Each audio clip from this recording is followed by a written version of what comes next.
नहीं राख सत्संग में लगाए रखना।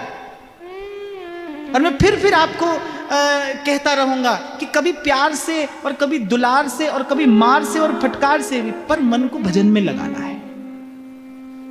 ठाकुर जी भजन से प्रसन्न नहीं हूं, ठाकुर जी तो भजन करने के प्रयास से प्रसन्न हो जाते हैं। देखते हैं कि भाई प्रयास कौन कर रहा है। ठाकुर जी जीव की सामर्थ्य भी जानते हैं और ठाकुर जी अपनी माया की सामर्थ्य भी जानते हैं, इसीलिए तो कहते हैं मम माया दुरत्यया। आप देखो माया यदि जीव को भरमा दे तो इसे ठाकुर जी ना तो चकित होते हैं ना रुष्ट होते हैं। ठाकुर जी ने तो पहले ही कहा कि भाई सीधी सी एक बात है, निर्मल मंजन सो मोहि पावा, काम क्रोध लोभ मोह अहंकार, इसकी बात तो ठाकुर जी ने कहीं नहीं की। माया का सामर्थ्य भी प्रभु जानते हैं और जीव की दुर्बलता भी प्रभु जानते हैं। वो तो केवल ये देखते हैं भाई कोई प्रयास कर रहा है कि नहीं कर रहा है। भजन नहीं, केवल भजन करने का प्रयास। कौन कहता है भजन करिए? अरे भजन करने की चेष्टा करिए, भजन करने का प्रयास करिए।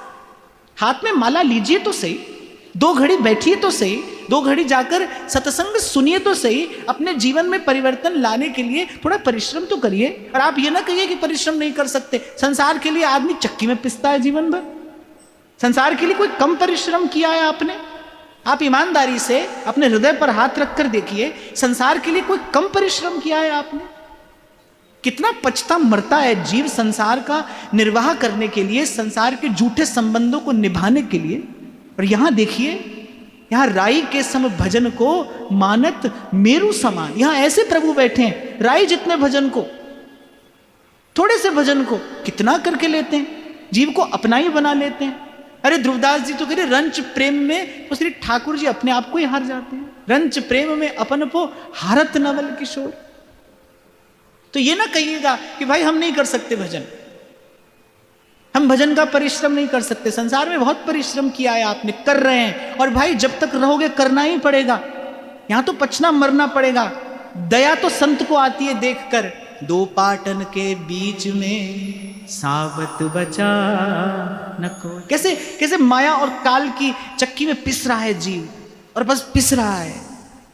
मैं तो कई बार देखता हूं और धन्यवाद भी करता हूं और थोड़ा थोड़ा कभी कभी भयभीत भी हो जाता हूं। और मुझे लगता है इस भय से भयभीत होना ही चाहिए। महाप्रभु जी ने भी कहा, यही डरई डरप हरिवंश। कभी देखता हूं मैं संसार में कि झूठे संसार का, झूठे संबंधों का निर्वाह करने के लिए कितना कष्ट व्यक्ति पाता है, कितनी पीड़ा व्यक्ति झेलता है।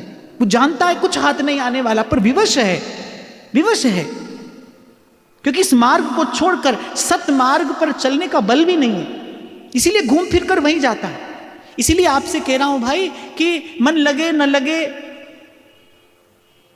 मन प्रसन्न हो अप्रसन्न हो, संसार में हो भगवान में हो, कहीं भी हो, भजन करिए, नाम जपिए, नाम का आश्रय लीजिए। आपका आत्मबल बढ़ेगा। सत मार्ग पर, भजन के मार्ग पर चलने के लिए जो शक्ति चाहिए वो आपको भजन से ही तो मिलेगी। कहां से मिलेगी? ठोकर मारकर जो चल दिया संसार को, उसके पास कहां से आया बल?